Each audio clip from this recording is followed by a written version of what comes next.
Bismillahirrahmanirrahim. Assalamualaikum warahmatullahi wabarakatuh. Selamat sore. Sore ini saya diminta hadir oleh abang kita, Presiden TPUA, Profesor Dr. Egy Sujana, di kantor beliau di Tanah Abang Tinggi. Ya, Presiden TPUA, Presiden TPUA, Presiden. Nah. Presiden TPUA. Presiden TPUA. Habis itu Presiden Indonesia kan. Dan TPUA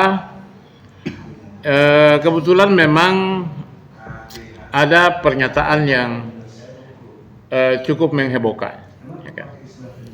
Saya juga kebetulan kemarin di Jawa Timur dan saya dikontak oleh saudara saya ini, Bung Idris Hadi. Siap.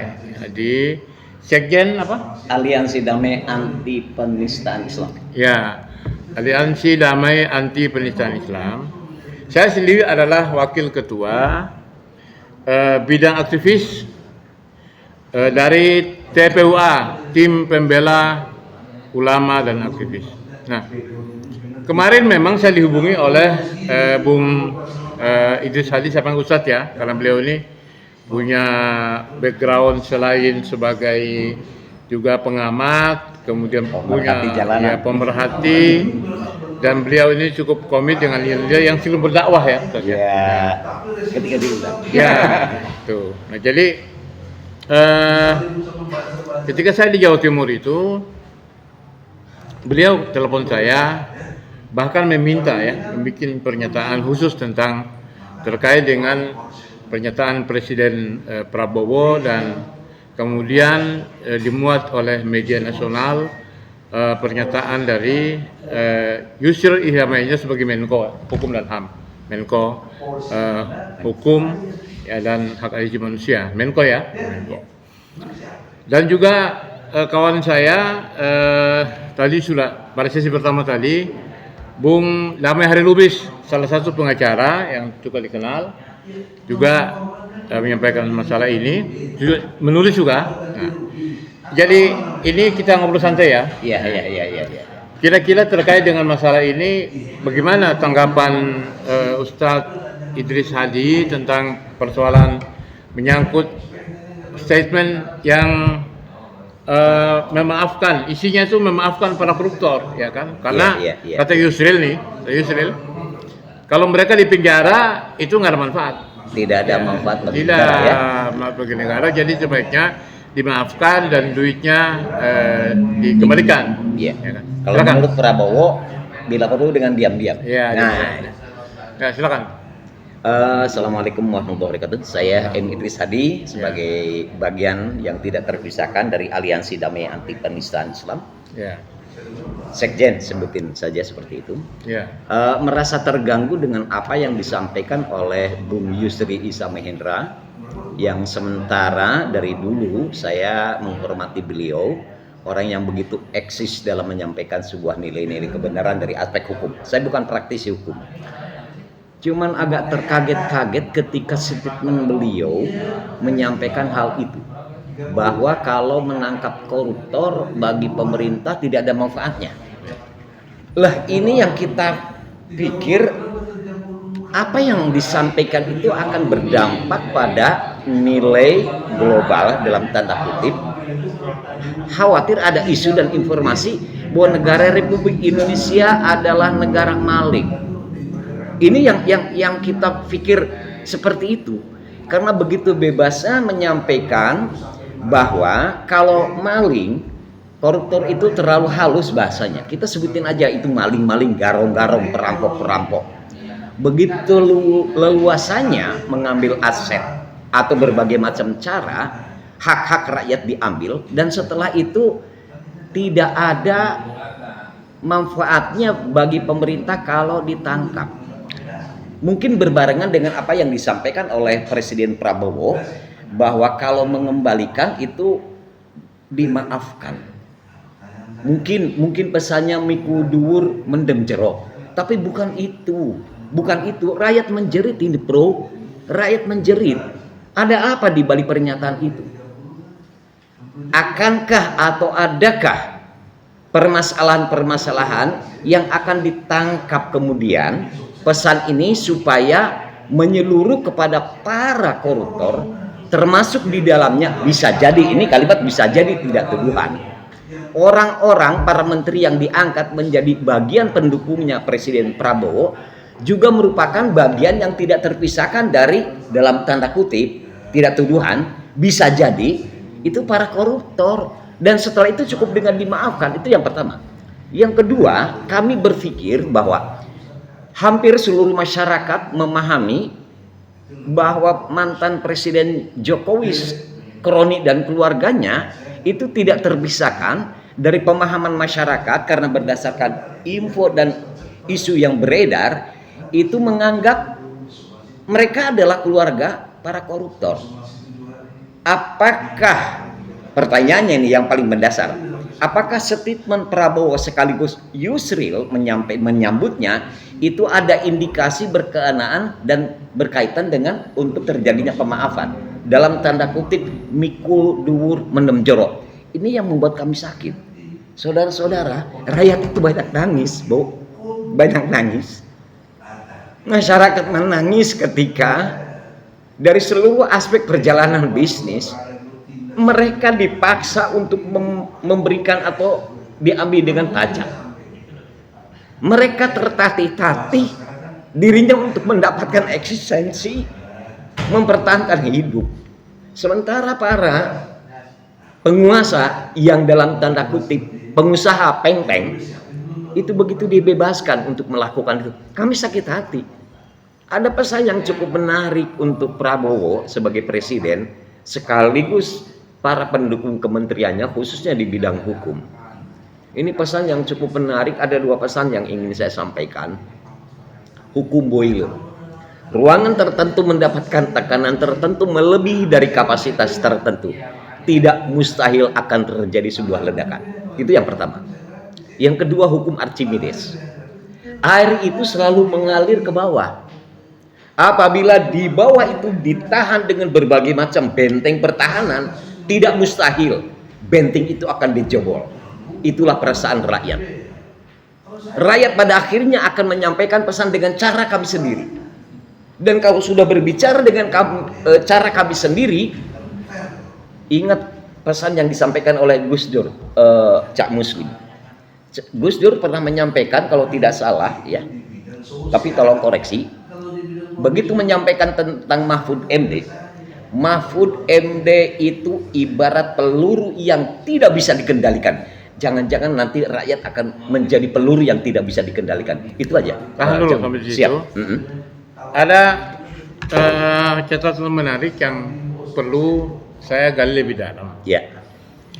Jadi ini menarik ini karena saya juga baru terpikir sekarang bahwa upaya-upaya untuk memaafkan para koruptor itu bisa jadi. Ya, bisa jadi.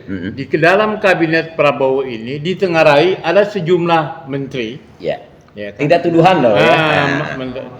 Nah, kira-kira menteri tersebut dalam pengamatan Ustadz ya Idris, siapa saja kira-kira menteri-menteri yang selama ini disebut publik, ya, sehingga bisa jadi misalnya, udahlah, ya kan, ini teman-teman ini sudah ketahuan di kabinet itu nyolong lah, umpama nih tanda kutip ya. Yeah.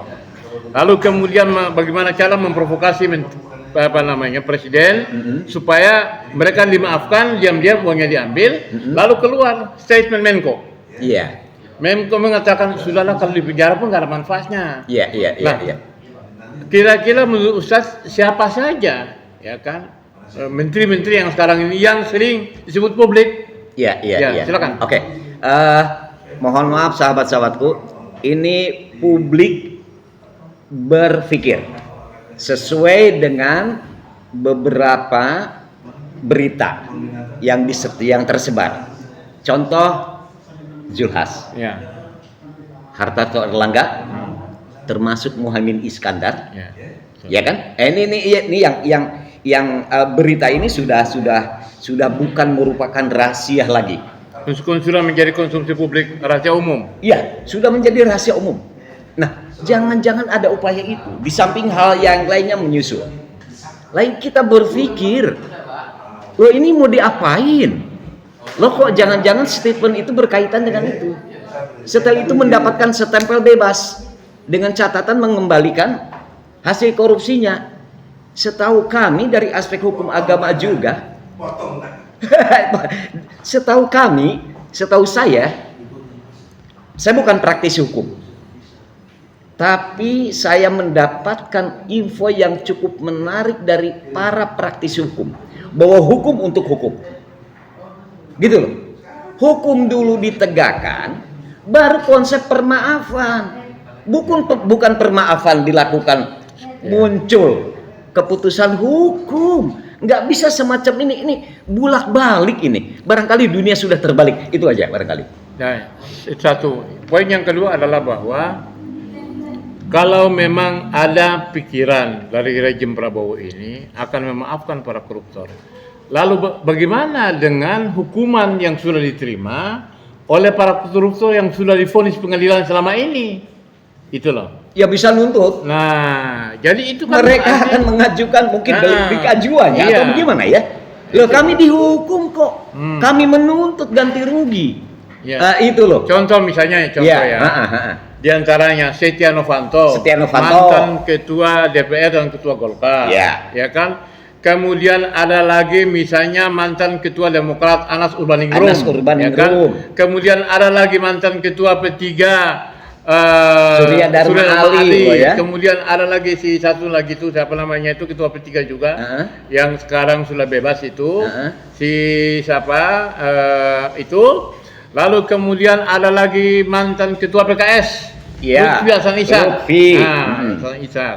Ya kan, kemudian sejumlah kader partai, ya kan, banyak. Sebutkanlah saja misalnya ya mantan sekjen Nasdem. Ya kan, kemudian sekarang ini menteri-menteri Nasdem yang sepenjara, ya kan, Yassin Limpo, ya kan, Johnny Plate dan lain sebagainya. Kan begitu ya. Nah, apakah pernyataan presiden ini yang kemudian dikuatkan oleh Menteri Hukum dan HAM Yusri itu, Menkom Hukum dan HAM itu, apakah tidak membahayakan seperti ini? Super membahayakan, memercik air di dulang. Prabowo sadar atau tidak sih sebagai presiden? Saya membaca sedikit latar belakang Prabowo, itu seorang prajurit yang hebat loh. Tentu kalimat seorang prajurit yang hebat, ahli di bidang teritori peperangan, nggak mungkin nggak memahami strategi politik juga. Pertanyaannya, Prabowo sebagai presiden sadar nggak sih terhadap apa yang disampaikan itu?